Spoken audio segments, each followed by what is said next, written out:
just finished recording a episode with Heath, the Breathing Diabetic, all on breathing and how that has impacted and changed his life as a type 1 diabetic. And we delve into many topics, his principles. There's a lot of advice in there that is not just valuable for people with diabetes, although it could be life-changing for those individuals, but valuable for everyone. So I hope you enjoyed this episode. Subscribe below. I appreciate Nick for coming on, and leave us some comments or reviews. Love to hear from you.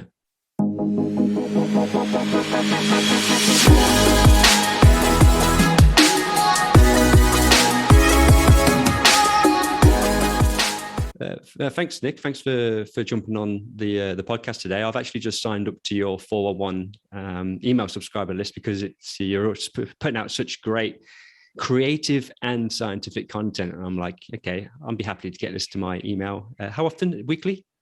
Yep. Every Monday. So I appreciate you signing up. Cool every stuff. Monday. No. So if you wanted to just basically, you're AKA the Breathing Diabetic. Whereabouts did that come from, and what spurred you to get into breathing? Yeah. So I'm a type 1 diabetic. I was diagnosed when I was 11 years old. So I'm 34 now. So it's been quite a long time. Around age, so I kind of just followed standard things. I was a kid, I went to college. I, didn't care about my health at all. But it was when I was starting my master's degree that I was given a book about diet, actually, that made me realize, oh, I can actually do things to control my blood sugar. So anyone with type 1 diabetes will tell you it's a nonstop, insane amount of work. You feel like nothing you do matters a lot of times. It's pretty defeating a lot of times. And so when I got this book, I read it, I started eating differently. I found these green things called vegetables, and there's fruits out there and all these things college kids don't know about. And my blood sugars got a lot better. So I started to get into this idea of I can do things for myself that will help my diabetes. Fast forward a couple of years, some things. So I lost my sister to cancer, and that kind of opened me up to a world of spirituality a little bit, like what's the purpose of living, if we die so young and things like that. And so I think that kind of opened my mind to different approaches at that point. And then Mr. Wim Hof comes along, and he's just a charismatic, brilliant person. And so he got me interested in breathing. So that's how I got started with breathing, was Wim Hof. When I guess it was around 2015, early 2016, I started with the Wim Hof method, got really into it, but I started becoming, and not to the fault of the Wim Hof method, but I became a habitual mouth breather. I just thought all the time I should be, anytime I felt low on energy, I would breathe more, which now I know was incorrect. And it was causing the drowsiness. And I became chronically fatigued, where I was like always tired, just always looking for a nap. And then eventually I stumbled across Patrick McKeown, the founder of the Oxygen Advantage. And he started talking about the science of breathing and how all of these practices he was recommending in this podcast were backed by science. And so as a little bit of background, I'm a meteorologist, so I'm an atmospheric scientist by training. That's what my formal education then is in. So I read papers, and I'm always doing research. And so I'd kind of separated this side of my life from science. So I was kind of like, this is my spiritual, my little own thing I'm doing on the side. So when I heard there was actually science behind this, I started practicing it. I noticed pretty crazy improvements in my blood sugars. And that led me to say, well, how is this possible? How is something so simple as breathing going to impact my blood sugars to where my energy levels, all these things? So I just started out on Google Scholar, started finding things, and it turned out that there was tons of references for everything I was experiencing. And I thought, this is insane that all of this information is right here, but no one's ever told me. No one seems to know about breathing. Obviously, once you get on social media, you find out a lot of people do, but it just seemed crazy to me. So that's how the Breathing Diabetic started. I decided I need to just share this information. Started a website, had no clue what I was doing, and I just have been doing it ever since. Awesome. I've just actually been scrolling through your website. It's very well written. It's very like, it looks like it's very scientific as well. I love the layout and how it's like. Oh, thank you. There's a few things that I wanted to kind of touch on that you mentioned in your story about your, once you finish the Wim Hof, obviously become the habitual mouth breather, and then you started to tape your mouth up at nighttime. That's when you notice a huge change in your energy. Can you remember how much an impact that had on your blood sugars at that period, just from that? Because when I was doing my scientific training, I did a pilot study looking at the prevalence of sleep disordered breathing in type 1 diabetes, and looked at the continuous glucose monitors. This is going back maybe 12 years now, so they weren't that great at that time, but I had some amazing case studies where blood sugars were changing dramatically after insulin injections, fast-acting insulin injections at nighttime. And I had a bit of a hypothesis that it might be to do with mouth breathing, changes in leptin to do with insulin. Can you remember whether you had any significant changes with there? And do you think those are potentially, you may have had some sleep disordered breathing from your mouth breathing at that period? Certainly. So I can't say for sure I had sleep disordered breathing. Obviously, a lot of people do. It's such a kind of a catch-all term that I don't know. Yeah, I certainly feel like I did. No studies to back it up, but I did notice a huge improvement in my blood sugars from just that one change. And it's kind of, there's so many complex interactions. You just kind of hinted at some of them with leptin and a lot of things I don't understand. But for example, just the fact that when I slept so much deeper, I had so much more energy during the day that I was able to find the willpower to manage my blood sugars. You know, it's like, you can't really quantify that, but it was like, oh my gosh, I had the strength to go test more, to take my insulin when I'm supposed to not get so down when my blood sugars go up or down. And so there's a host of things, but I don't have the precise numbers, because when I started taping my mouth at night, I also started the oxygen advantage protocols with the walking breath holds, slow breathing. So just that one change I can't quantify, but I do know that my blood sugars dropped it was kind of scary how low I was getting a lot. I had to reduce my insulin a lot. And I think so my HbA1c had dropped down into the low fives, which is really low for me, like 5.3%, I believe, which it probably wasn't the healthiest way to do it, because I was getting low a lot, because I was learning, I was adjusting. But that's what kind of signaled to me, oh my gosh, this stuff works. And I think with sleep in particular, the most important thing that I've noticed is insulin sensitivity. So you know better than anyone that one night of poor sleep is going to impact insulin sensitivity. And so if you get deeper sleep, you're going to restore insulin sensitivity. And for a diabetic, that's huge for your whole day ahead. So sleep has been a big one. I'm still not a perfect sleeper, so I don't want to act like I'm, a baby for 9 hours a night or anything, but it has been the biggest change in my life, has been taping my mouth and getting better sleep has led to everything else that I've done. Yeah. That is the, yeah. There's a lot of research coming out now, specifically in type 2 diabetes. This is why I wanted to try and look into type 1 diabetes, because I know the mechanisms of insulin sensitivity are, they're the same physiologically in the body. The disease state is different, or the etiology of the disease state is very different.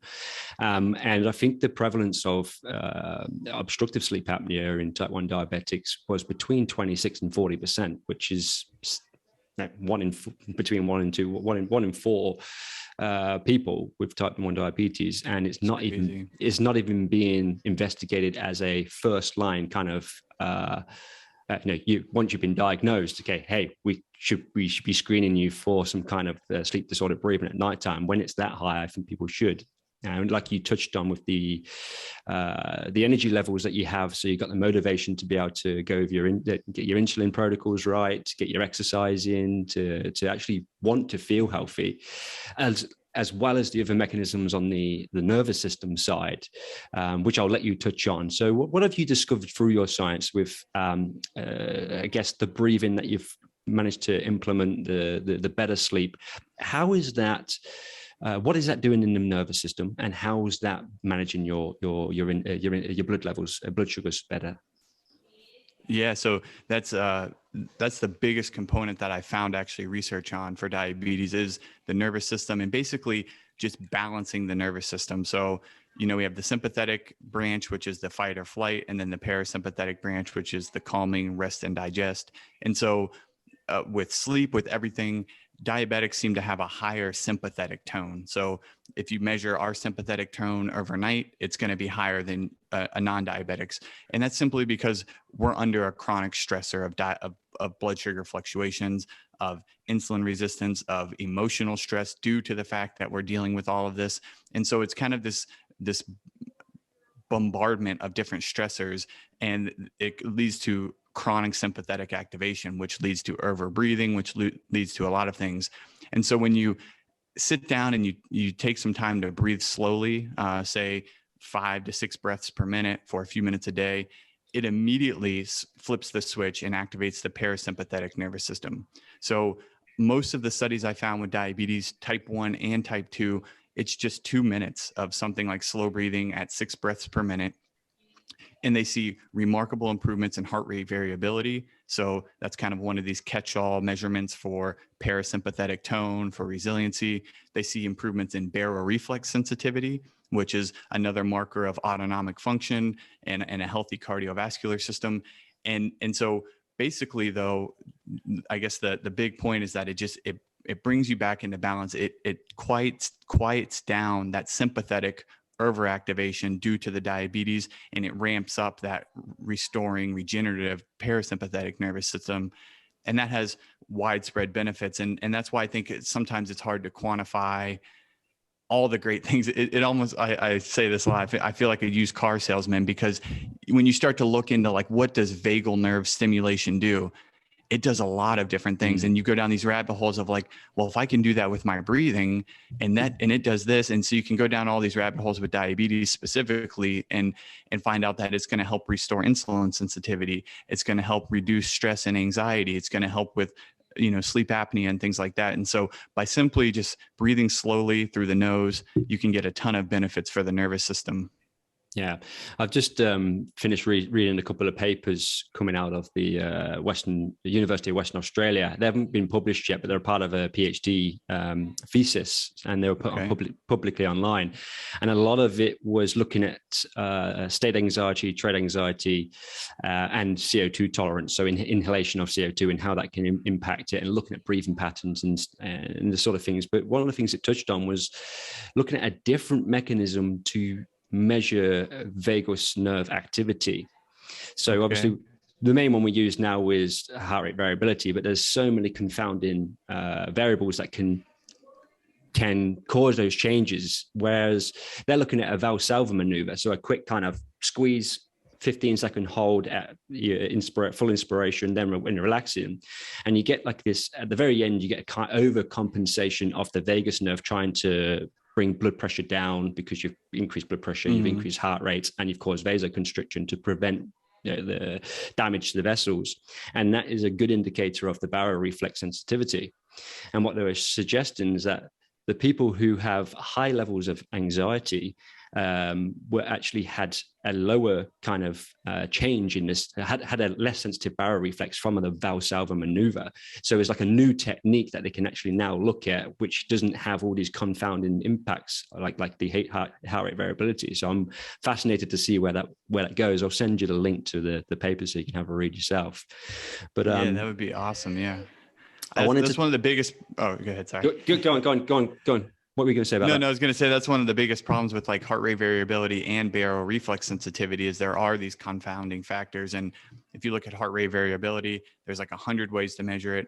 With baroreflex sensitivity, there's all these different ways. And a lot of times they do all of them and then just do some sort of statistical way of saying this is the average of the 6 or 7 different methods. So yeah, I'm really fascinated to hear if there's kind of a one way of doing it that kind of encompasses all of that with a little less uncertainty. So yeah, that'd be awesome. Yeah, I'll send it across to you. So you touched on the, the majority of the research suggests maybe you only need to do 2 or 3 minutes a day. And I not long ago put a post out where a lot of people think you have to sit and breathe for 10, 20 minutes. It's going to take up so much of my time, or they get bored. And when you're trying to introduce this, but you've just said there's a small time period which can have a big impact. And you could just split this out through the day whenever you get the period. But what I want to ask you, is there any specific times that you do breathe in, say, to help manage with your blood glucose? Is it post exercise, post feed, before bed? What sort of things do you take any of that into account? Yes, certainly. So I have one that's non-negotiable, and that's my morning. First thing when I wake up, I actually do 15 minutes, but I've built into that. So I don't like to scare people with what I do now, because I do a lot of different things, but I've gradually built myself up. But so 15 minutes first thing in the morning, and that's just slow breathing. Usually for me, it's about 4 breaths per minute. That's what I found to be kind of my sweet spot for both feeling good. So it helps me feel relaxed. Plus my heart rate variability is maximized. And so it's usually around a 6-second inhale and an 8 to 9 second exhale. So that's my morning start. And that kind of just sets me up for a better day, from all of my diabetes, from all of my stress, anything else that's going to hit me. I also do a post lunch. I try to do between 2 to 5 minutes of slow breathing. So just like you were saying, kind of little increments spread out through the day. And I found this is really good for that post-meal glucose spike that we see in everyone really, but especially in diabetics, if you don't time your insulin dosing right and all of that. So I usually I eat my meal, I wash my dishes, and then I go do my breathing. And that seems to be a kind of a perfect time to help bring that down a little bit. And that's only because I've read just 1 or 2 papers showing that slow diaphragmatic breathing after a meal can reduce the spike in blood glucose. Now, it seems like the area under the curve is about the same. So you're getting about the same, but you're getting rid of that big initial spike, and you're kind of spreading it out over a longer time. And that seems to be really good for my blood sugars. And then I also do a pre-bedtime, usually again, maybe just 5 minutes of slow breathing. And this time I do a 1-to-2 ratio, usually 5 seconds in, 10 seconds out, just for that more calming parasympathetic response to set myself up for a better night of sleep. And then I dabble in a lot of things during the day that I won't, breath hold practices and things like that, depending on what I'm training for, what my objectives are at this point in my life. But those are the 3 main practices I try to be consistent on. Okay, no, awesome. It makes perfect sense of both practically and scientifically. You've managed to integrate those in, and like you said, don't if people are going to listen to this, don't be scared about having to do 15 minutes straight away. Just start at the 2 minutes at these particular points, and just work your way up from there. Yeah. So you did touch on that you do breath holds, and I know that you also put a caution out that breath holds. They're not for everyone, and they're not something that you should do all the time, or at least potentially. Is there any difference between, say, a non-diabetic versus a diabetic in the, I guess, the amount of breath holds or putting breath holds into their life, whether there is a difference that you have read about, or what's your opinion on them at all? Yeah. So that's a tough question. I guess from a scientific standpoint, I haven't found any. So intermittent hypoxia training is used quite a bit with diabetics, and it's shown really good improvements with things like autonomic function and with insulin sensitivity. So there are benefits for diabetics, and I've certainly noticed them myself. But when it comes to breath hold training, although you achieve the same effect of lowering blood oxygen saturation, it's a lot more of a stressor, because a lot of the studies usually take people, put them in a mask, and they breathe air with less oxygen, and it's not too stressful. They can just sit there, relax, and they're getting the benefits of reduced oxygen. Whereas when you go out and hold your breath, it's a stressor. So with diabetics, the main thing I try to advise is take it really easy, just like with the 2 minutes a day of slow breathing. Start really small, because there's kind of this sweet spot of getting the drop in oxygen saturation without the huge spike in stress. And that's kind of what we're trying to balance here. Diabetics are under a ton of stress. We've already mentioned that. I've mentioned it a few times. So we don't want to add more stress to it. So it's kind of finding a nice balance of can you drop your blood oxygen saturation using something like a pulse oximeter to monitor yourself while not overdoing it and, leading to a really strong heart rate afterward, or, just a feeling of anxiety afterward. So it's gradual. And that's kind of, I guess, the easiest way to do it. Of course, I recommend doing it with a coach. You don't want to go out and hurt yourself. Diabetics have a few other things we have to worry about. For some people, the blood, holding your breath can drop your blood sugar pretty quickly. For others, the stress response takes over and your blood sugar goes up a little bit more. And so these are all kind of personal things that each individual will know. Like, for example, I know if I go do a high intensity exercise, my blood sugar goes way up, even though I'm exercising. And it's just the stress hormones are going to increase my blood sugar whereas another person might drop. So these are all things each diabetic would have to take into account for themselves and kind of learn their own body. But yeah, there's a lot of interesting benefits from doing it. So it's definitely worth looking into, but I consider it icing on the cake, kind of like get everything else right and then try some breath holds. Yeah, excellent. No, thank you. And I want to come back. I've got a question, but I do want to come back to getting everything else right, because that's such a significant part. And I know you got the persona of the breathing diabetic, but I imagine there's so much more to it than just the breathing. And I don't want people to have that frame of that. But I wanted to touch on, you've mentioned that you measure your heart rate variability, SpO2, and your blood sugars. What sort of technology are you using to monitor these things? Okay, yeah. So heart rate variability, I'm using Elite HRV, and it's actually a finger monitor. It looks kind of like a pulse oximeter, a little bit bigger and bulkier, but I love it. Made it, I was never into the chest straps and things, and so I would kind of stayed away from it. And so when I found out Elite HRV had this finger one, I bought it. I think it's like $165 or something, not too expensive, and you hook it up to a phone app, and you can do some biofeedback. What I basically do is I measure it during my breathing, go back and analyze it. And I did this for probably a 3 or 4 week period, trying a bunch of different rates. And then once I found the ideal one around, like I mentioned earlier, 6 seconds in, 8 or 9 seconds out, I stuck with that. So that's HRV. I just use a finger pulse oximeter for blood oxygen saturation. I'm using a Nonin or Nonin. I don't know if I'm pronouncing it right. They're the best brands. Yeah. Yeah. So Patrick McCown, he kind of recommended, these are one of the better ones. I've had them for at least 3 years now. And they still go strong with a couple battery changes here and there. So that's what I'm using for that. And then so most people are really surprised to hear I'm ancient when it comes to diabetes. So I used to be on an insulin pump and all that stuff, but I got it's a long story, but anyways, I ended up going back to shots, insulin shots, and I loved it. This was about, almost 3 years ago. It was just before my daughter was born. About 3 years ago, I went back to shots, and it was supposed to be a 1 week thing, just like in between this insurance issue. And it was like, I just got to figure it out for a week. It'll be fine. And I just loved it. So my blood sugars aren't in as great of control as they used to be, but my life quality has gone up so significantly that I don't even care. And breathing has helped me get that. And not just breathing, like you just mentioned, there's a lot of other things I do, but it's really nice to not be wired into anything anymore. I test my blood sugar with a normal tester. I take shots, 5 or 6 times a day. It's nice. Yeah. So you've looked at the risk reward ratio, and the reward is just a lot more significant than the risks, that knowing that you're able to control your blood sugar through the habits that you've built up. So what sort of go on.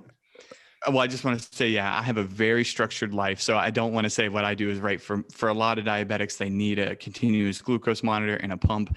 And again, each person's different. So for me, I would be staring at that thing all day long, stressing myself out over every blood glucose spike. So not seeing it is better for me. So that's, I just want to make that point. would be much better for your mental health, wouldn't it? If That's you are, right. it's almost like I can't remember the term, but there's a new term now for people who get obsessed with sleep technology, like the Aura rings, and they wake up in the middle of the night and they're checking it out. They wake up first thing in the morning. Right. How much deep sleep have I got? And they get stressed over it, and then they get too stressed, and then all of a sudden they get insomnia. It's like, okay, well, let's just remove that from you. It's almost like that.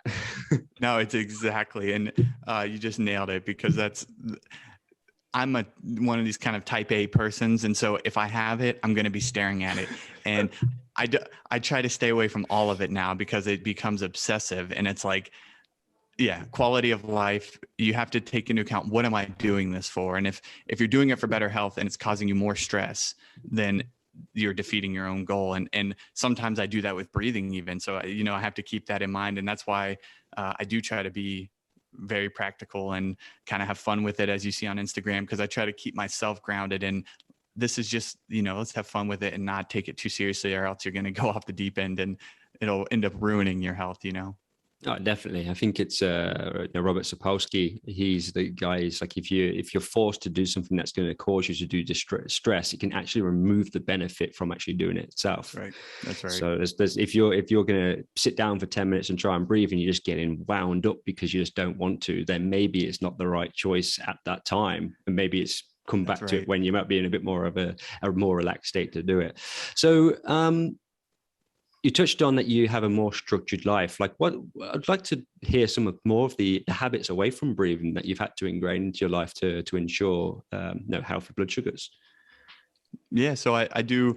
A big part of it is just eating decently. Again, I try to be decent at a lot of things, I guess. I'm not perfect, but just eat whole foods. I don't eat much processed food at all. I started out on a paleo diet. That's kind of what got me into the whole thing, was the paleo movement and seeing improvements in my blood sugars. But that's tapered off a lot. Now it's just kind of like eat the best I can with what I have at the grocery store. Again, if it caused me stress trying to find a farmer's market every weekend, it's defeating the purpose. And so I just eat, a lot of vegetables, a little bit of meat, a little bit of fruit, some nuts, and that's basically it.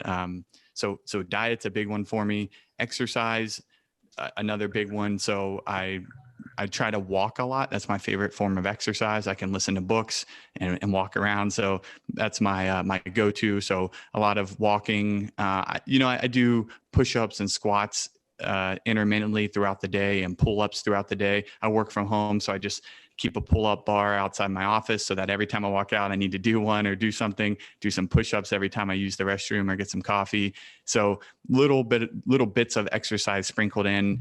I found for me is, like I mentioned earlier, when I do intense workouts, my blood sugars go up. So if I do more moderate exercise throughout the day, I find that helps me tremendously with my blood sugars.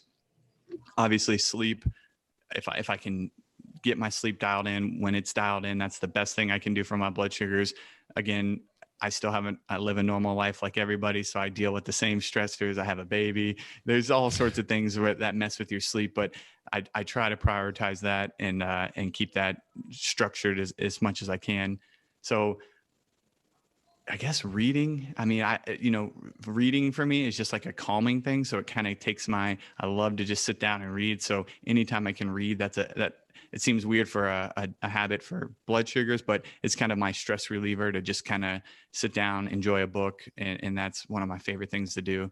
So yeah, that's kind of the big ones, the standard, I try to sauna, a cold shower. I do cold shower every day. That Wim Hof got me on that. I live in Florida, so cold, most people would laugh at me, but at least there's a contrast, right? That it does feel cooler than it did. I have a little sauna space, infrared sauna in my living room. I try to get in that a few times a week. And that's a life changer. I'm very fortunate that to have that thing lost my mic. So yeah, those are some of the other ones I work on. Yeah. Okay. So that's obviously majority of that is just it's standard information that everybody should be taking. Everybody, not just diabetics. It should be everybody should be taking in that information to have a healthy lifestyle. But obviously for yourself, it's there's more risk to not living that sort of lifestyle. Exactly. Interested in, well, I'm exactly the same as you. I was in Australia for the last 3 years, and I'm in Indonesia now. So I have a cold shower, and it's just like it's refreshing. Like it's just nice to cool down. But my partner, even now, she's just like, nope, I won't get in the cold shower. It's horrible. Like when you were playing around with those things, and when you play around with the heat, do you notice anything with those two aspects? Obviously we know the health benefits of them, but do you notice anything significant in terms of your actual blood sugars or anything like that at all? With the sauna in particular, I notice better sleep, which helps my blood sugars. Usually post sauna, I think I notice, so I've never quantified it, so I don't want to speak out of line here, but it's usually actually a little bit of a spike in my blood sugar, just kind of a little bit of stressor, even though you're getting the blood flowing, all of these great, amazing benefits. I think my blood sugar goes up a little bit, but then for the rest of the day, it's way better. So the sauna is probably my favorite thing on the planet. With cold showers, it depends on the cold, right? So I used to be really into ice baths, and I was taking ice baths once a week or something, and those will shoot my blood sugar up. But with the cold showers, they're not cold enough to see too much of a physiological effect. So I can't really say whether they go up or down, but there is a lot of research showing that cold stimulation can lower blood sugar and help with insulin sensitivity. So I think it's probably one of these things I do every day that seems like, it's just part of my routine that's probably helping me, but it's so far down into all the other things I'm doing now that I kind of lost it, or I can't quantify it. You can't quantify it. There's too many variables. It's interesting that you say the sauna has a big impact. Number one, we know that when to initiate sleep, we have to drop the core body temperature by one degree centigrade. So if people are struggling to get to sleep in warm weather, it's a paradox that you're often told to have a hot shower, because to respond, the body has to try and cool down.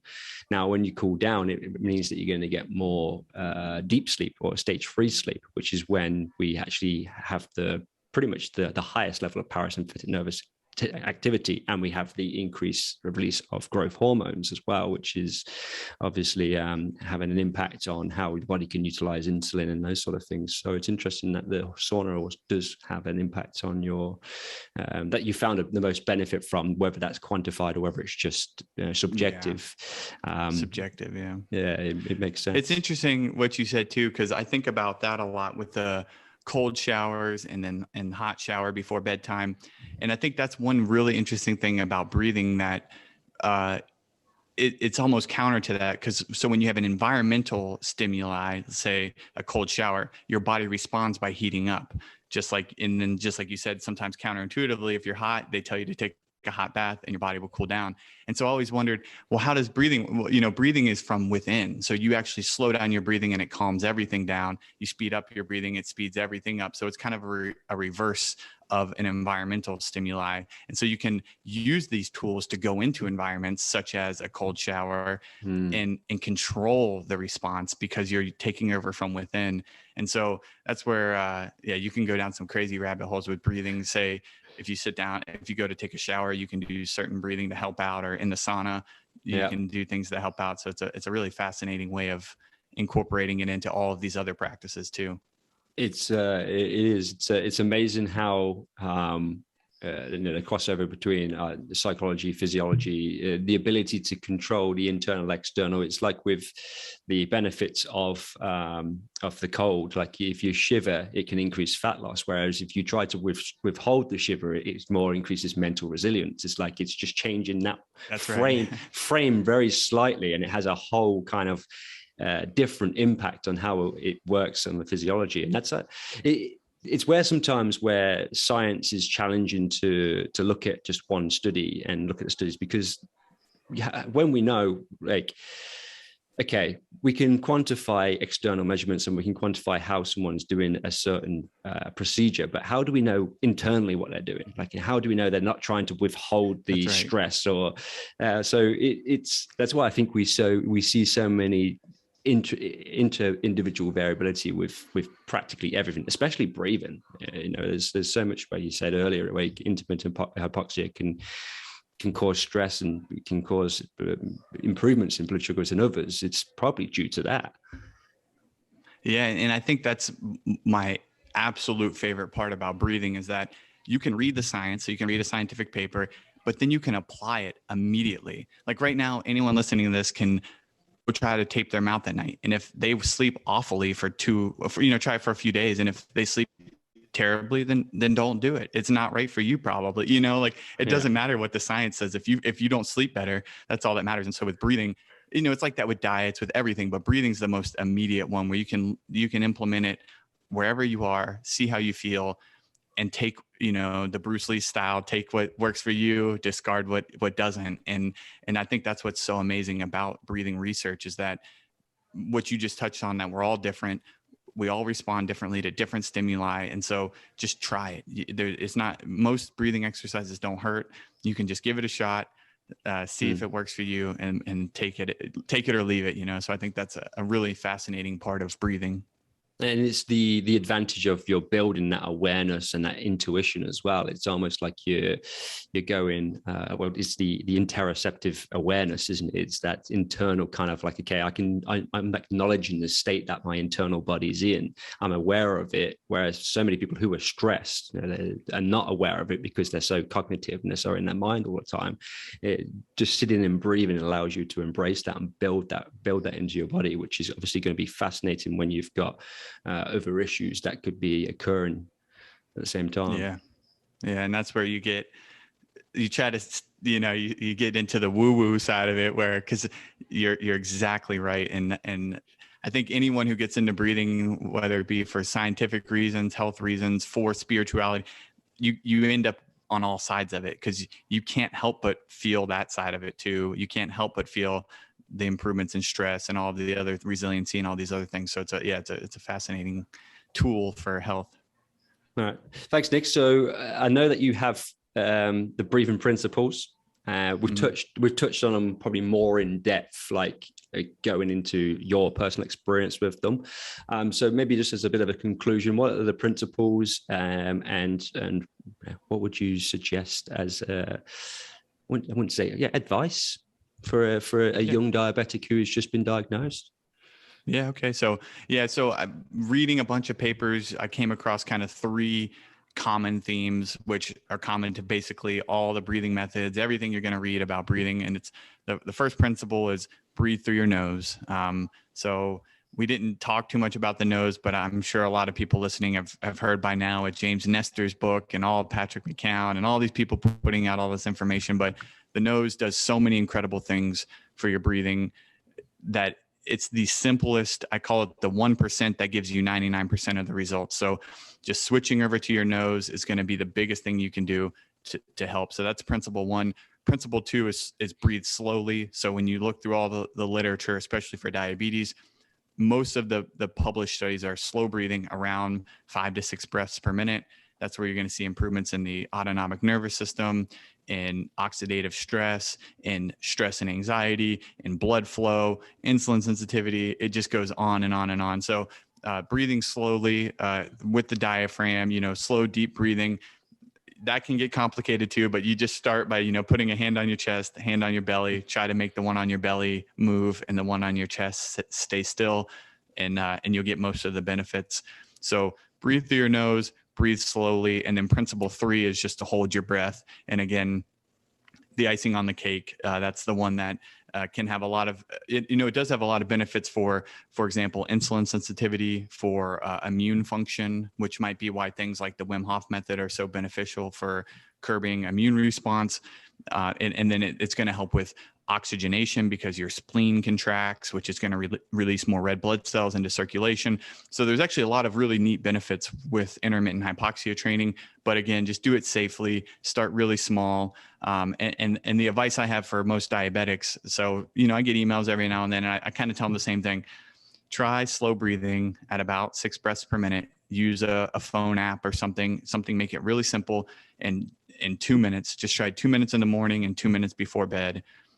and just see how you feel. If you feel nothing, that's fine, but just see how you feel. And then if you're up for it, try the mouth tape, because mouth tape is my favorite, because if you think about it from like an investment standpoint, it's like it's passive income. You literally just put the tape on your mouth. You don't do anything else, and you get all of these health benefits without even having to try. So if you're into quick fixes or any of that, I guess mouth tape's the simplest one, but you also look silly and your partner might think you're crazy when you start. So just keep that in mind, and try it during the day first to make sure you're comfortable with it and stuff. I was coming across a paper the other day that was looking at ways to demonstrate whether your nasal breathing capacity needs some kind of intervention or some training. And it was basically like, if on a scale of 0 to 100, how challenging would you say that your breathing feels right now? Close your mouth, breathe for 3 minutes.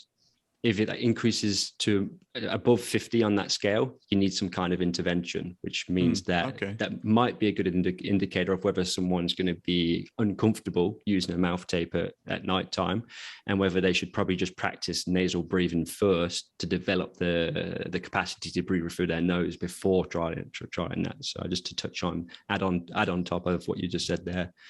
Yeah, that's perfect. Yeah, I love that. And it's a use it or lose it, right? So the more you use your nose during the day, the easier it'll be to use it at night, and the more habitual it'll become where, now when I'm out exercising, it's rare that my mouth opens. Like I don't even have to try anymore. It's become a habit. So it's one of those things, just try noticing it during the day. All of these things are going to really help open up your nasal airways and help you reap the benefits of nasal breathing. So yeah, that's awesome. I'd love to see that test, because there's no good way of saying it. There's no number. It's cool to hear there might be a number that might help us quantify it. So that's nice. Yeah, it was in a low impact journal, but I thought it was just a pretty cool, simple thing that people could do to practice. And so I'll send that over to you as well. Awesome. All right. Thank you very much. I really appreciate this. So if there's anyone that wants to reach out to you and start following your content, where can they find you? Where can they contact you? And how can they subscribe to the infamous emails that are going out every Monday? So my email is nick@thebreathingdiabetic.com. I respond to everyone who emails me. So please email me. I love questions and I love thinking about each unique situation. So send me an email if you have any questions. I'm on Instagram, The Breathing Diabetic. I try to post fun stuff there. As you know, it's not always, it's a little sciencey, but always I try to make it fun. And then the 411 newsletter is my favorite thing on the planet. Just a free weekly newsletter, 4 thoughts, 1 quote, and 1 answer, which is the 411 about breathing. I try to connect modern science, ancient practices, all these things, and bring them into a practical. What can you do today? Most of it is practical, so you can apply it today in your life. So if you're interested in that, thebreathingdiabetic.com, and you'll see a link to sign up. So yeah, I appreciate you signing up. I'm interested to see what you think. It's one of my favorite things to do. So I love sending it out every Monday. It's amazing. It's amazing to see how you've turned a potentially demoralizing situation into such a passion, such a mission, such a purpose, and to see how it lights you up and how much you love to talk about it. So I appreciate that. Thanks a lot, Martin. Yeah, I appreciate it. All right. Take care. All right. Yep. Have fun in Indonesia. Yep. See ya.